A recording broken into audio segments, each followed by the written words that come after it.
The Assembly will hear an address by His Excellency Donald Trump, President of the United States of America. I request protocol to escort His Excellency and invite him to address the Assembly.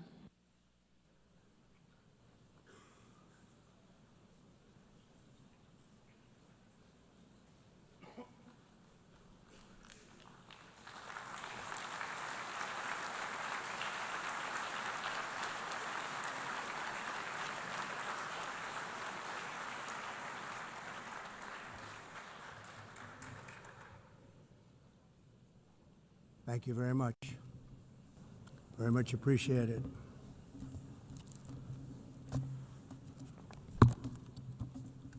And I don't mind making this speech without a teleprompter, because the teleprompter is not working. I feel very happy to be up here with you nevertheless, and that way you speak more from the heart. I can only say that whoever's operating this teleprompter is in big trouble.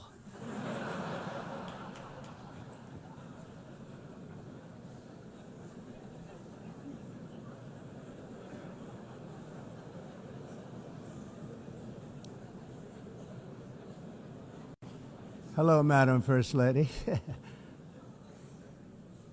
Thank you very much for being here. And Madam President, Mr. Secretary General, First Lady of the United States, distinguished delegates, ambassadors, and world leaders. 6 years have passed since I last stood in this grand hall and addressed a world that was prosperous and at peace in my first term. Since that day, the guns of war have shattered the peace I forged on 2 continents. An era of calm and stability gave way to one of the great crises of our time. And here in the United States, 4 years of weakness, lawlessness, and radicalism under the last administration delivered our nation into a repeated set of disasters. 1 year ago, our country was in deep trouble, but today, just 8 months into my administration, we are the hottest country anywhere in the world, and there is no other country even close. America is blessed with the strongest economy, the strongest borders, the strongest military, the strongest friendships, and the strongest spirit of any nation on the face of the earth. This is indeed the golden age of America.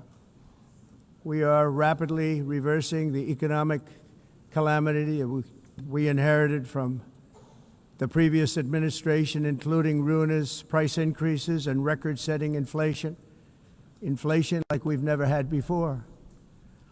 Under my leadership, energy costs are down, gasoline prices are down, grocery prices are down, mortgage rates are down, and inflation has been defeated. The only thing that's up is the stock market, which just hit a record high. In fact, it hit a record high 48 times in the last short period of time. Growth is surging, manufacturing is booming. The stock market, as I said, is doing better than it's ever done. And all of you in this room benefit by that, almost everybody.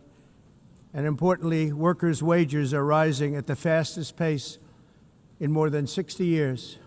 And that's what it's all about, isn't it? In 4 years of President Biden, we had less than $1 trillion of new investment into the United States.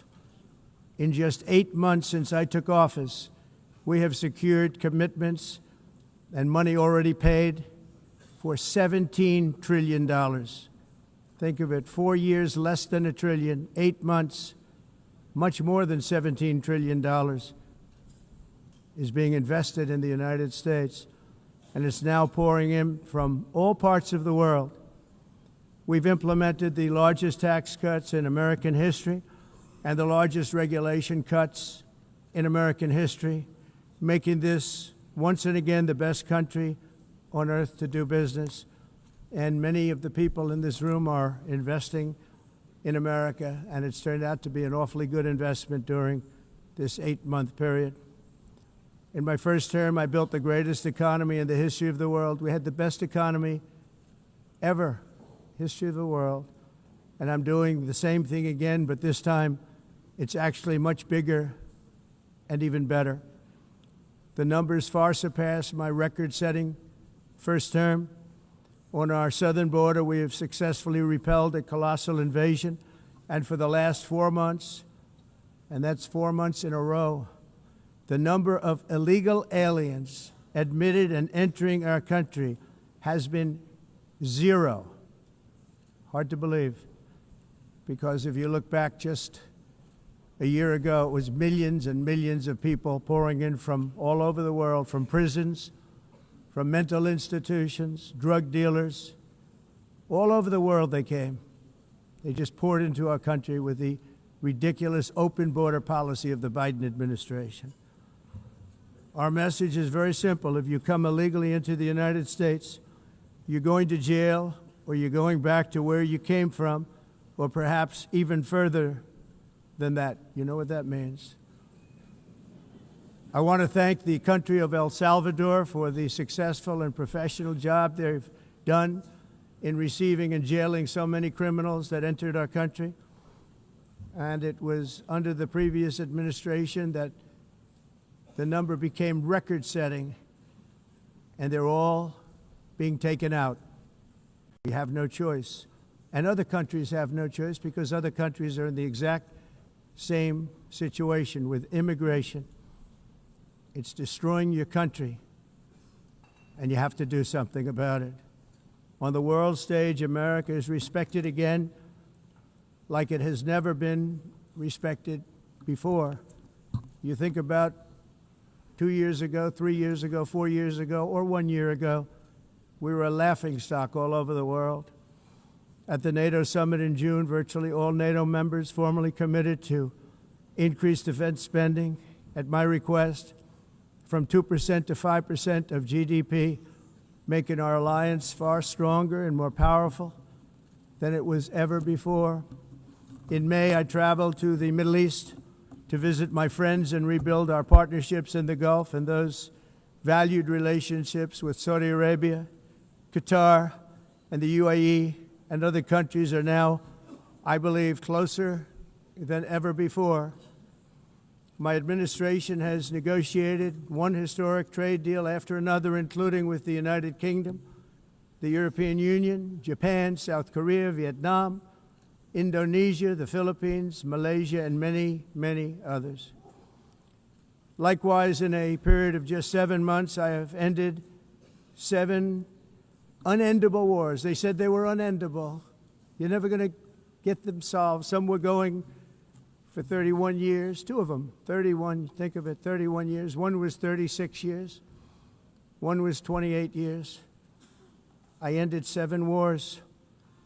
And in all cases, they were raging with countless thousands of people being killed.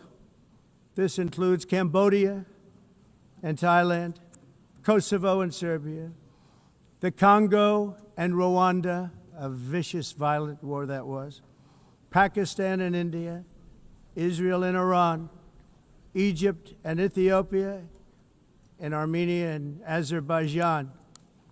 It included all of them. No president or prime minister, and for that matter, no other country has ever done anything close to that. And I did it in just 7 months. It's never happened before. There's never been anything like that. I'm very honored to have done it. It's too bad that I had to do these things instead of the United Nations doing them. And sadly, in all cases, the United Nations did not even try to help in any of them. I ended 7 wars, dealt with the leaders of each and every one of these countries, and never even received a phone call from the United Nations offering to help in finalizing the deal. All I got from the United Nations was an escalator that on the way up stopped right in the middle. If the First Lady wasn't in great shape, she would have fallen, but she's in great shape. We're both in good shape. We both stood. And then a teleprompter that didn't work. These are the two things I got from the United Nations, a bad escalator and a bad teleprompter. Thank you very much. And by the way, it's working now. It just went on. Thank you. I think I should just do it the other way. It's easier. Thank you very much. I didn't think of it at the time because I was too busy working to save millions of lives. That is the saving and stopping of these wars. But later I realized that the United Nations wasn't there for us. They weren't there. I thought of it really after the fact, not during these negotiations, which were not easy. That being the case, what is the purpose of the United Nations? The UN has such tremendous potential. I've always said it. It has such tremendous, tremendous potential, but it's not even coming close to living up to that potential. For the most part, at least for now, all they seem to do is write a really strongly worded letter and then never follow that letter up. It's empty words, and empty words don't solve war. The only thing that solves war and wars is action. Now, after ending all of these wars and also earlier negotiating the Abraham Accords, which is a very big thing for which our country received no credit, never receives credit. Everyone says that I should get the Nobel Peace Prize for each one of these achievements. But for me, the real prize will be the sons and daughters who live to grow up with their mothers and fathers, because millions of people are no longer being killed in endless and unglorious wars. What I care about is not winning prizes, it's saving lives. We saved millions and millions of lives with the 7 wars. And we have others that we're working on, and you know that. Many years ago, a very successful real estate developer in New York, known as Donald J. Trump, I bid on the renovation and rebuilding of this very United Nations complex. I remember it so well. I said at the time that I would do it for $500 million, rebuilding everything. It would be beautiful. I used to talk about, I'm going to give you marble floors. They're going to give you terrazzo. I'm going to give you the best of everything. You're going to have mahogany walls. They're going to give you plastic. But they decided to go in another direction, which was much more expensive at the time, and which actually produced a far inferior product. And I realized that they did not know what they were doing when it came to construction, and that their building concepts were so wrong, and the product that they were proposing to build was so bad and so costly. It was going to cost them a fortune. And I said, and wait till you see the overruns. Well, I turned out to be right. They had massive cost overruns and spent between $2 and $4 billion on the building and did not even get the marble floors that I promised them. You walk on terrazzo. Do you notice that? As far as I'm concerned, frankly, looking at the building and getting stuck on the escalator, they still haven't finished the job. They still haven't finished. That was years ago. The project was so corrupt that Congress actually asked me to testify before them on the tremendous waste of money, because it turned out that they had no idea what it was, but they knew it was anywhere between $2 and $4 billion as opposed to $500 million with a guarantee. But they had no idea, and I said it cost much more than $5 billion. Unfortunately, many things in the United Nations are happening just like that, but on an even much bigger scale, much, much bigger. Very sad to see. Whether the UN can manage to play a productive role, I've come here today to offer the hand of American leadership and friendship to any nation in this assembly that is willing to join us in forging a safer, more prosperous world. And it's a world that we'll be much happier with. A dramatically better future is within our reach. But to get there, we must reject the failed approaches of the past and work together to confront some of the greatest threats in history. There is no more serious danger to our planet today than the most powerful and destructive weapons ever devised by man, of which the United States, as you know, has many. Just as I did in my first term, I've made containing these threats a top priority, starting with the nation of Iran. My position is very simple. The world's #1 sponsor of terror can never be allowed to possess the most dangerous weapon. That's why, shortly after taking office, I sent the so-called Supreme Leader a letter making a generous offer. I extended a pledge of full cooperation in exchange for a suspension of Iran's nuclear program. The regime's answer was to continue their constant threats to their neighbors and U.S. interests throughout the region and some great countries that are right nearby. Today, many of Iran's former military commanders, in fact, I can say almost all of them, are no longer with us. They're dead. And 3 months ago, in Operation Midnight Hammer, 7 American B-2 bombers dropped the 14 30,000-pound each bombs on Iran's key nuclear facilities, totally obliterating everything. No other country on earth could have done what we did. No other country has the equipment to do what we did. We have the greatest weapons on earth. We hate to use them. But we did something that for 22 years people wanted to do.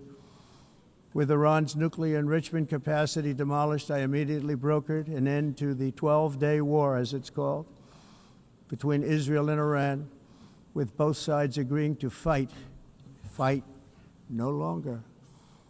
As everyone knows, I have also been deeply engaged in seeking a ceasefire in Gaza. Have to get that done.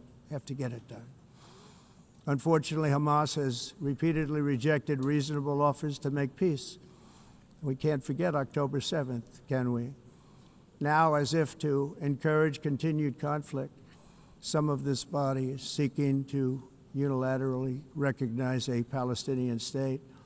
The rewards would be too great for Hamas terrorists for their atrocities. This would be a reward for these horrible atrocities, including October 7th, even while they refuse to release the hostages or accept a ceasefire. Instead of giving to Hamas and giving so much, because they've taken so much, they have taken so much. This could have been solved so long ago. But instead of giving in to Hamas's ransom demands, those who want peace should be united with one message: release the hostages now. Just release the hostages now. Thank you.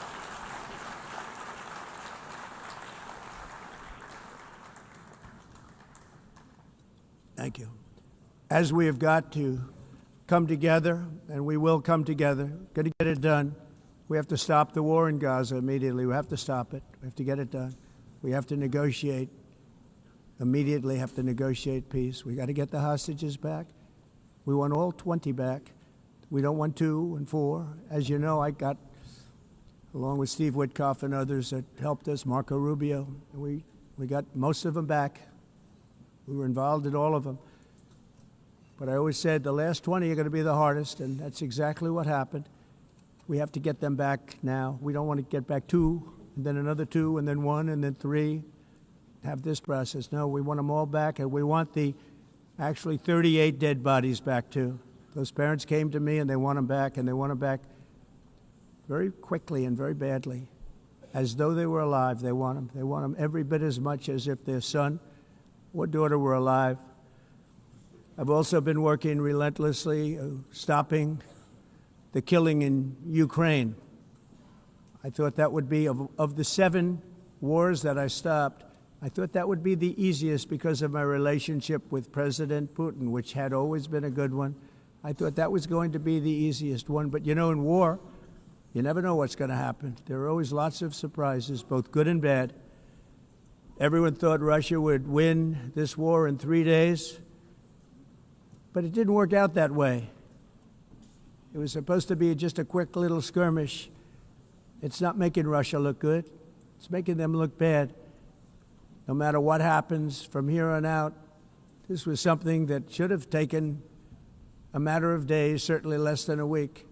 And they've been fighting for 3.5 years and killing anywhere from 5,000 to 7,000 young soldiers, mostly soldiers, on both sides, every single week, from 5,000 to 7,000 dead young people, and some in cities, much smaller numbers, where rockets are shot, where drones are dropped. This war would never have started if I were president. This was a war that should have never happened. It shows you what leadership is, what bad leadership can do to a country. Look what happened to the United States, and look where we are right now in just a short period of time. The only question now is how many more lives will be needlessly lost on both sides. China and India are the primary funders of the ongoing war by continuing to purchase Russian oil. But inexcusably, even NATO countries have not cut off much Russian energy and Russian energy products, which, as you know, I found out about 2 weeks ago, and I wasn't happy. Think of it. They're funding the war against themselves. Who the hell ever heard of that one? In the event that Russia is not ready to make a deal to end the war, then the United States is fully prepared to impose a very strong round of powerful tariffs, which would stop the bloodshed, I believe, very quickly. But for those tariffs to be effective, European nations, all of you are gathered here right now, would have to join us in adopting the exact same measures. I mean, you're much closer to this. We have an ocean in between. You're right there. And Europe has to step it up. They can't be doing what they're doing. They're buying oil and gas from Russia while they're fighting Russia. It's embarrassing to them, and it was very embarrassing to them when I found out about it, I can tell you that. They have to immediately cease all energy purchases from Russia. Otherwise, we're all wasting a lot of time. So I'm ready to discuss this. We're going to discuss it today with the European nations, all gathered here. I'm sure they're thrilled to hear me speak about it, but that's the way it is. I like to speak my mind and speak the truth. As we seek to reduce the threat of dangerous weapons today, I'm also calling on every nation to join us in ending the development of biological weapons once and for all. And biological is terrible, and nuclear is even beyond, and we include nuclear in that. We want to have a cessation of the development of nuclear weapons. We know, and I get to view it all the time. Sir, would you like to see? And I look at weapons that are so powerful that we just can't ever use them. If we ever use them, the world literally might come to an end. There would be no United Nations to be talking about. There would be no nothing. Just a few years ago, reckless experiments overseas gave us a devastating global pandemic. Yet despite that worldwide catastrophe, many countries are continuing extremely risky research into bioweapons and man-made pathogens. This is unbelievably dangerous. To prevent potential disasters, I'm announcing today that my administration will lead an international effort to enforce biological weapons convention, which is going to be meeting with the top leaders of the world by pioneering an AI verification system that everyone can trust. Hopefully the UN can play a constructive role, and it will also be one of the early projects under AI. Let's see how good it is, because a lot of people are saying it could be one of the great things ever, but it also can be dangerous, but it can be put to tremendous use and tremendous good, and this would be an example of that. Not only is the UN not solving the problems it should, too often, it's actually creating new problems for us to solve. The best example is the #1 political issue of our time, the crisis of uncontrolled migration. It's uncontrolled. Your countries are being ruined. The United Nations is funding an assault on Western countries and their borders. In 2024, the UN budgeted $372 million in cash assistance to support an estimated 624,000 migrants journeying into the United States. Think of that. The UN is supporting people that are illegally coming into the United States, and then we have to get them out. The UN also provided food, shelter, transportation, and debit cards to illegal aliens. Can you believe that? On the way to infiltrate our southern border. Millions of people came through that southern border. Just a year ago, millions and millions of people were pouring in, 25 million altogether over the 4 years of the incompetent Biden administration. And now we have it stopped, totally stopped. In fact, they're not even coming anymore because they know they can't get through. But what took place is totally unacceptable. The UN is supposed to stop invasions, not create them and not finance them.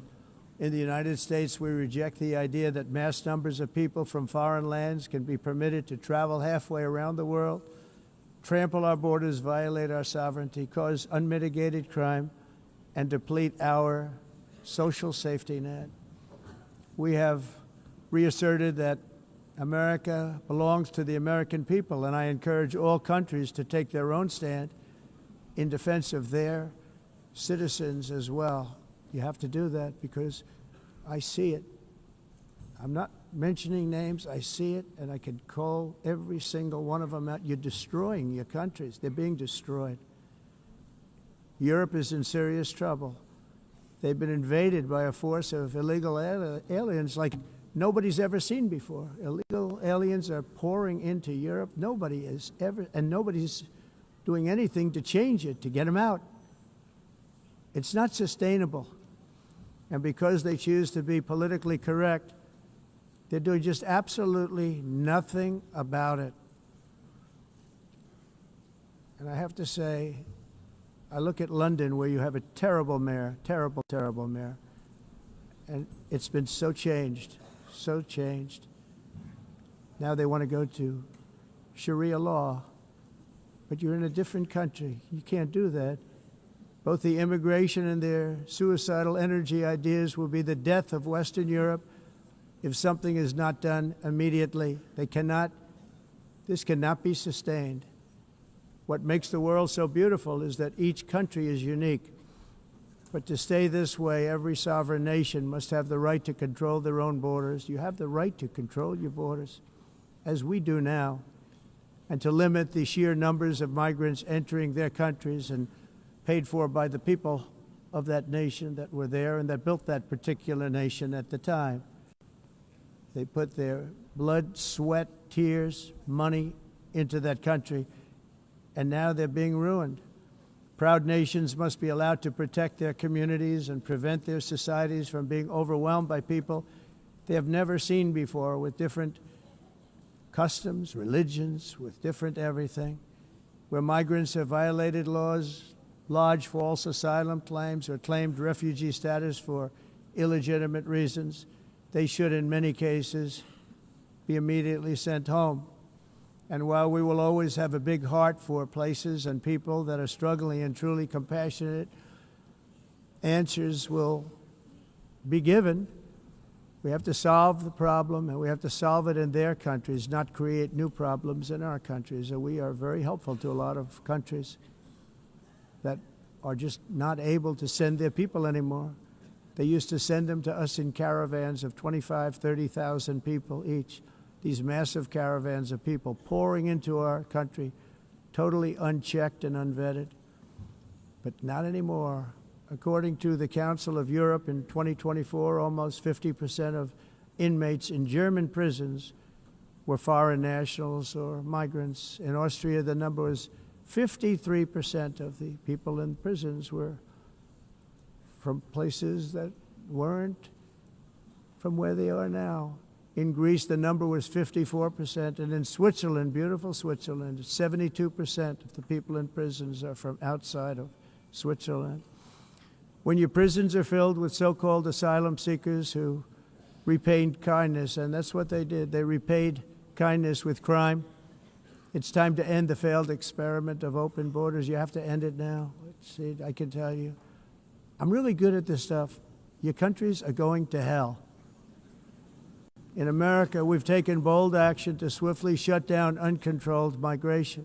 Once we started detaining and deporting everyone who crossed the border, and removing illegal aliens from the United States, they simply stopped coming. They're not coming anymore. We're getting a lot of credit, but they're not coming anymore. This was a humanitarian act for all involved, because on the trips up, thousands of people a week were dying. Women were being raped.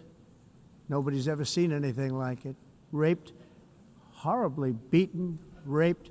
On the trip up, the journey up, it was a long walk. It was a long, arduous journey, indeed. And it was also a historic victory against human trafficking throughout the region. What we did was a victory, and we saved so many lives of people that wouldn't make the journey. That journey was loaded up with death. Loaded up with death.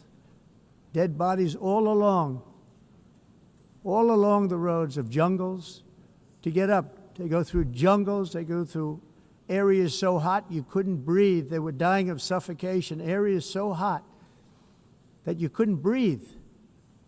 Dead bodies all over. By them not coming, we're saving tremendous numbers of lives. My people have done a fantastic job in doing what they did, and the American public agrees with it. I mean, I was very proud to see this morning I have the highest poll numbers I've ever had. Part of it is because of what we've done on the border. I guess the other part is what we've done on the economy.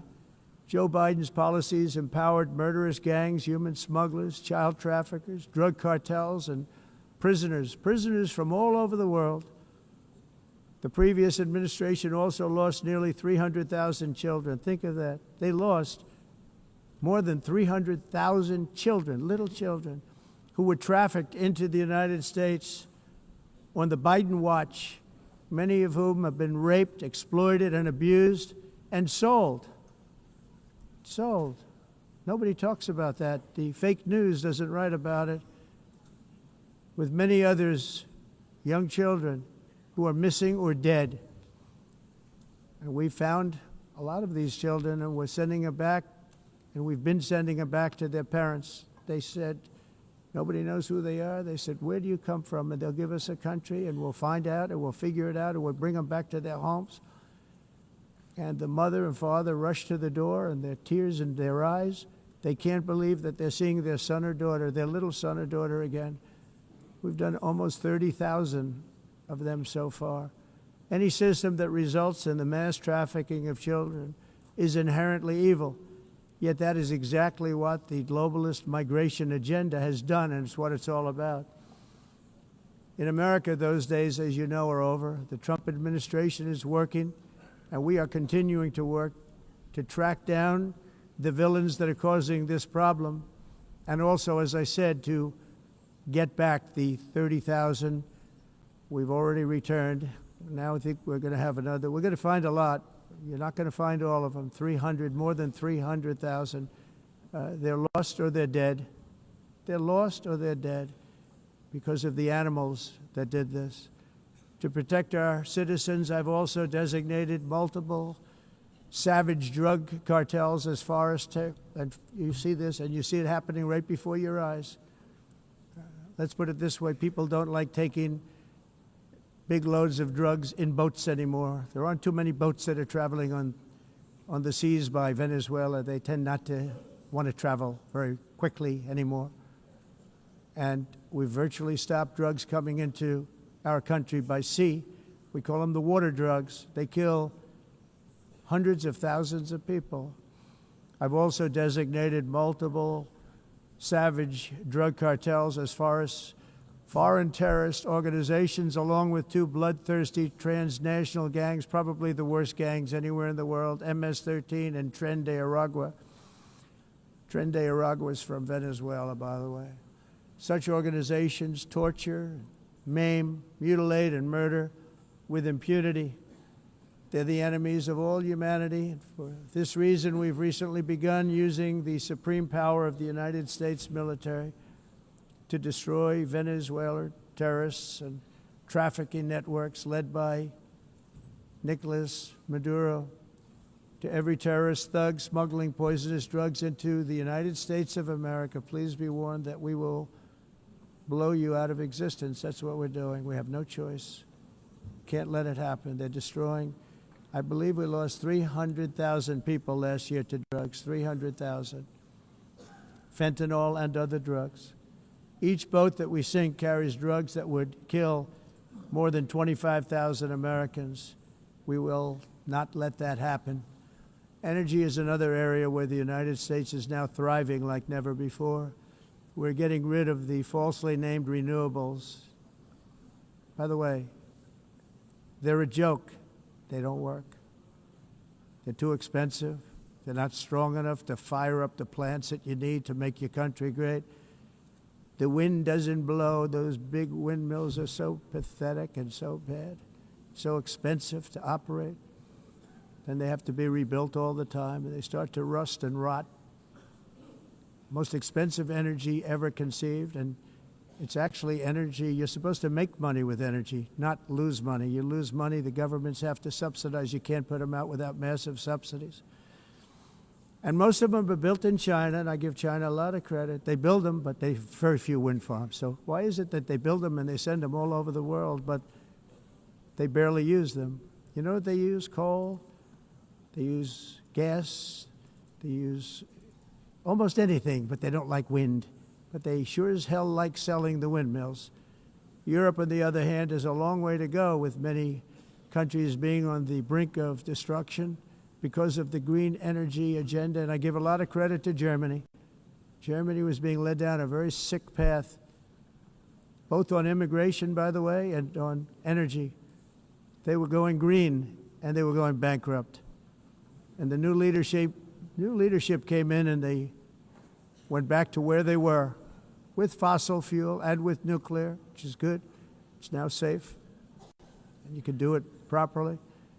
But they went back to where they were, and they opened up a lot of different plants, energy-producing plants, and they're doing well. I give Germany a lot of credit for that. They've said this is a disaster, what's happening. They were going all green. All green is all bankrupt. That's what it represents. And it's not politically correct. I'll be very badly criticized for saying it, but I'm here to tell the truth. I don't care. It doesn't matter to me. I'm in New York City. I'm feeling a lot safer. Crime, we're getting crime down. And by the way, speaking of crime, Washington, D.C. Washington, D.C. was the crime capital of America. Now it's after 12 days, it's a totally safe city. Everyone's going out to dinner. They're going out to restaurants. Your wife can walk down the middle of the street with or without you. Nothing's going to happen. My people have done a fantastic job. And yes, I called in the National Guard, and the National Guard took care of business. And they weren't politically correct, but they took care of business. We got 1,700 career criminals out, brought them back to where they came from, the countries where they came from, or put them in jails. Washington, D.C. is now a totally safe city again, and I welcome you to come. In fact, we'll have dinner together at a local restaurant, and we'll be able to walk. We don't have to go by an armor-plated vehicle. We'll walk right over there from the White House. They've given up their powerful edge, a lot of the countries that we're talking about, in oil and gas, such as essentially closing the great North Sea oil. Oh, the North Sea, I know it so well. Aberdeen was the oil capital of Europe, and there's tremendous oil that hasn't been found in the North Sea. Tremendous oil. And I was with the Prime Minister I respect and like a lot, and I said, you're sitting with the greatest asset. They essentially closed it by making it so highly taxed that no developer, no oil company can go there. They have tremendous oil left, and more importantly, they have tremendous oil that hasn't even been found yet. And what a tremendous asset for the United Kingdom. And I hope the Prime Minister is listening, because I told it to him 3 days in a row. That's all he heard. North Sea oil, North Sea, because I want to see them do well. I want to stop seeing them ruining that beautiful Scottish and English countryside with windmills and massive solar panels that go 7 miles by 7 miles, taking away farmland. But we're not letting this happen in America. In 1982, the executive director of the United Nations Environmental Program predicted that by the year 2000, climate change would cause a global catastrophe. He said that it will be irreversible. as any nuclear holocaust would be. This is what they said at the United Nations. What happened? Here we are. Another UN official stated in 1989 that within a decade, entire nations could be wiped off the map by global warming. Not happening. You know, it used to be global cooling. If you look back years ago in the 1920s and the 1930s, they said, global cooling will kill the world. We have to do something. Then they said global warming will kill the world. But then it started getting cooler. So now they could just call it climate change, because that way they can't miss. It's climate change. Because if it goes higher or lower, whatever the hell happens, there's climate change. It's the greatest con job ever perpetrated on the world, in my opinion. Climate change, no matter what happens, you're involved in that. No more global warming, no more global cooling. All of these predictions made by the United Nations and many others, often for bad reasons, were wrong. They were made by stupid people that have cost their countries fortunes and given those same countries no chance for success. If you don't get away from this green scam, your country is going to fail. And I'm really good at predicting things, you know. They actually said during the campaign they had a hat, the best-selling hat. Trump was right about everything. And I don't say that in a braggadocious way, but it's true. I've been right about everything. And I'm telling you that if you don't get away from the green energy scam, your country is going to fail. And if you don't stop people that you've never seen before, that you have nothing in common with, your country is going to fail. I'm the President of the United States, but I worry about Europe. I love Europe. I love the people of Europe. And I hate to see it being devastated by energy and immigration. This double-tailed monster destroys everything in its wake, and they cannot let that happen any longer. You're doing it because you want to be nice. You want to be politically correct, and you're destroying your heritage. They must take control strongly and immediately of the unmitigated immigration disaster and the fake energy catastrophe before it's too late. The carbon footprint is a hoax made up by people with evil intentions, and they're heading down a path of total destruction. You know, the carbon footprint was a big, big thing a few years ago. I remember hearing about the carbon footprint, and then President Obama would get into Air Force One, a massive Boeing 747, and not a new one, an old one with old engines that spew everything into the atmosphere. He'd talk about the carbon footprint, we must do so. Then he'd get in and he'd fly from Washington to Hawaii to play a round of golf. And then he'd get back onto that big, beautiful plane and he'd fly back and he'd talk about, again, global warming and the carbon footprint. It's a con job. At extreme cost and expense, Europe reduced its own carbon footprint by 37%. Think of that. Congratulations, Europe. Great job. You cost yourself a lot of jobs, a lot of factories closed, but you reduced the carbon footprint by 37%. However, for all of that sacrifice and much more, it's been totally wiped out and then some by a global increase of 54%.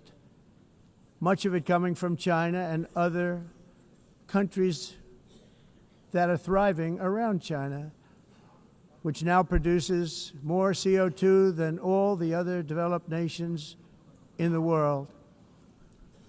So all of these countries are working so hard on the carbon footprint, which is nonsense, by the way. It's nonsense. You know, it's interesting.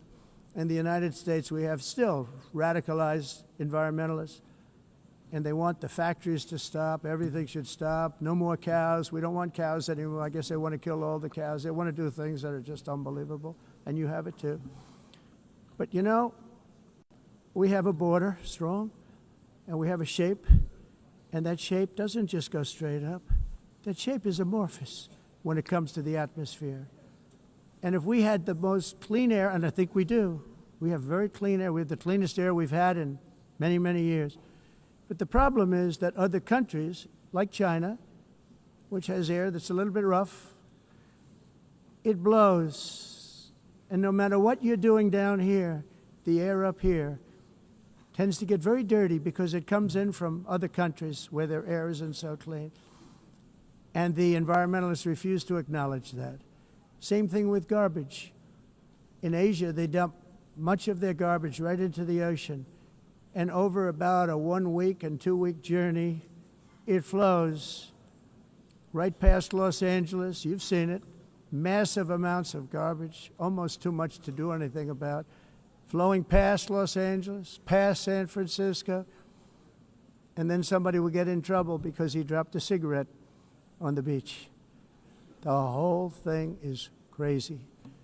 The primary effect of these brutal green energy policies has not been to help the environment, but to redistribute manufacturing and industrial activity from developed countries that follow the insane rules that are put down to polluting countries that break the rules and are making a fortune.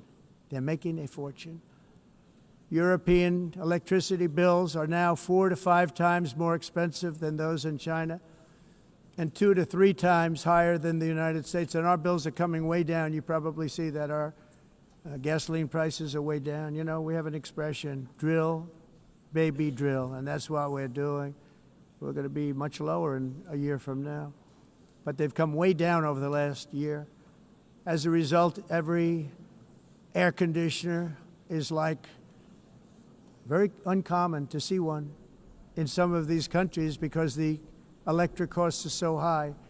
So while the U.S. has approximately 1,300 heat-related deaths annually, that's a lot, Europe loses more than 175,000 people to heat deaths each year because the costs are so expensive you can't turn on an air conditioner. What is that all about? That's not Europe. That's not the Europe that I love and know. All in the name of pretending to stop the global warming hoax.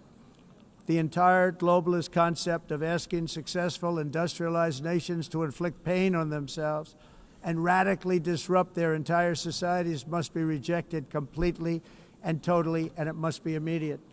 That's why in America I withdrew from the fake Paris Climate Accord, where, by the way, America was paying so much more than every country. Others weren't paying. China didn't have to pay until 2030. Russia was given an old standard that was easy to meet, a 1990 standard. But for the United States, we're supposed to pay like $1 trillion. And I said, this is another scam. The fact is, the United States has been taken advantage of by the world for many, many years, but not any longer, as you probably noticed. I unleashed massive energy production and signed historic executive orders to hunt for oil, but we don't have to do much hunting because we have the most oil of any nation anywhere, oil and gas in the world. And if you add coal, we have the most of any nation in the world. Clean, I call it clean, beautiful coal. You can do things today with coal that you couldn't have done 10 years ago, 15 years. So I have a little standing order in the White House. Never use the word coal, only use the words clean, beautiful coal. Sounds much better, doesn't it? But we stand ready to provide any country with abundant, affordable energy supplies if you need them, when most of you do. We're proudly exporting energy all over the world. We're now the largest exporter. In the United States, we want trade and robust commerce with all nations, everybody. We want to help nations. We're going to help nations.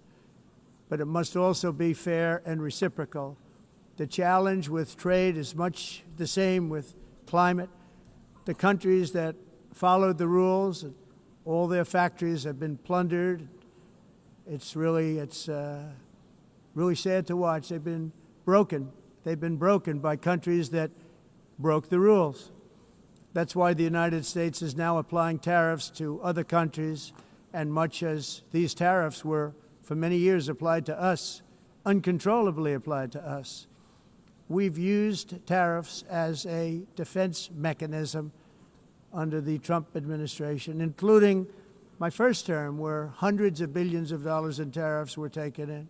And by the way, we had the lowest inflation, and now we have very low inflation. The only thing different is that we have hundreds of billions of dollars flowing into our country. But this is how we will ensure that the system works for everyone and is sustainable into the future. We're also using tariffs to defend our sovereignty and security throughout the world, including against nations that have taken advantage of former U.S. administrations for decades, including the most corrupt, incompetent administration in history, the sleepy Joe Biden administration. Brazil now faces major tariffs in response to its unprecedented efforts to interfere in the rights and freedoms of our American citizens and others, with censorship, repression, weaponization, judicial corruption, and targeting of political critics in the United States. I have a little problem saying this because I must tell you, I was walking in and the leader of Brazil was walking out. We saw him and I saw him, he saw me, and we embraced. And then I'm saying, can you believe I'm going to be saying this in just 2 minutes? But we actually agreed that we would meet next week. We didn't have much time to talk, like about 20 seconds. They were in retrospect, I'm glad I waited because this thing didn't work out too well. But we did talk, we had a good talk, and we agreed to meet next week, if that's of interest. But he seemed like a very nice man, actually. He liked me, I liked him. But if you, and I only do business with people I like. When I don't like them, I don't like them. But we had, at least for about 39 seconds, we had excellent chemistry. It's a good sign.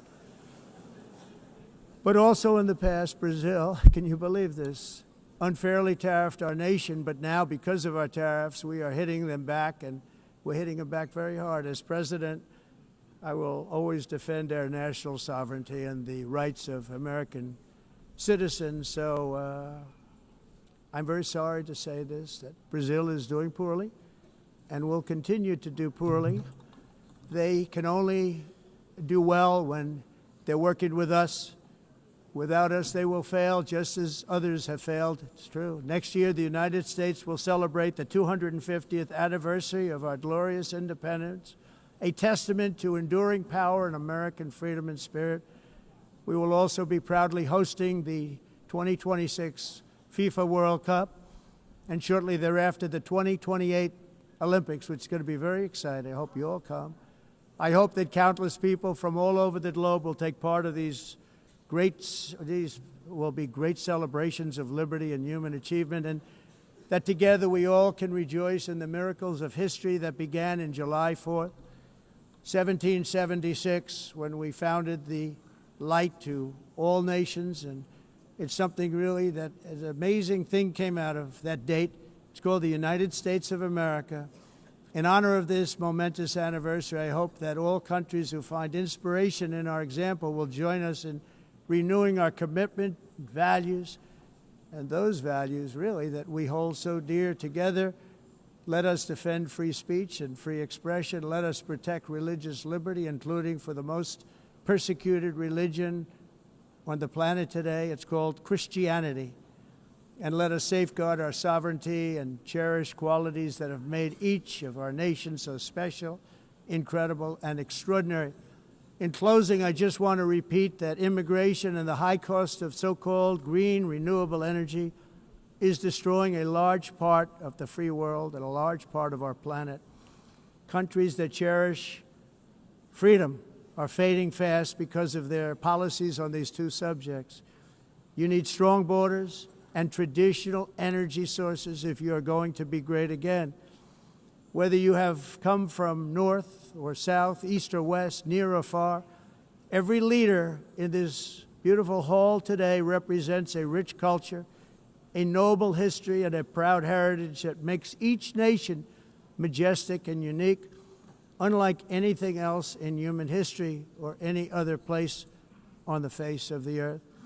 From London to Lima, from Rome to Athens, from Paris to Seoul, from Cairo to Tokyo and Amsterdam to right here in New York City, we stand on the shoulders of the leaders and legends, generals and giants, heroes and titans who won and built our beloved nations, all of our nations, with their own courage, strength, spirit, and skill. Our ancestors climbed mountains, conquered oceans, crossed deserts, and trekked over wide open plains. They charged into thunderous battles, plunged into grave dangers, and they were soldiers and farmers and workers and warriors and explorers and patriots. They built towns into cities, tribes into kingdoms, ideas into industries, and small islands into mighty empires. You're a part of all of that. They were champions for their people who never gave up and who never, ever gave in.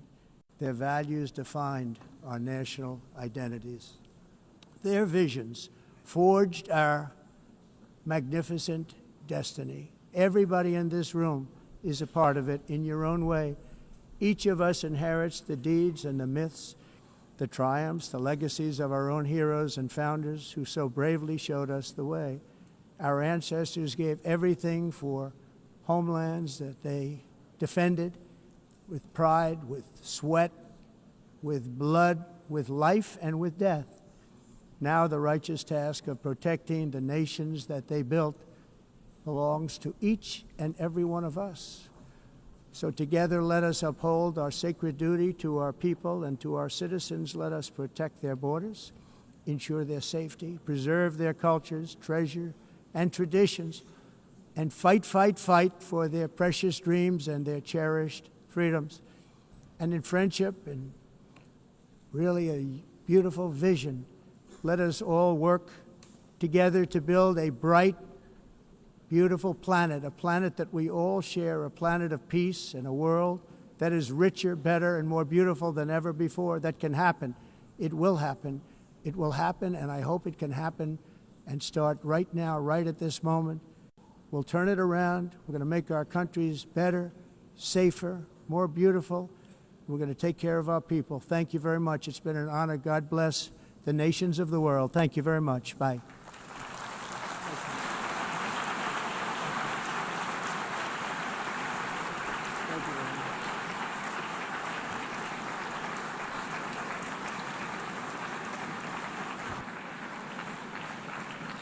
On behalf of the Assembly, I wish to thank the President of the United States,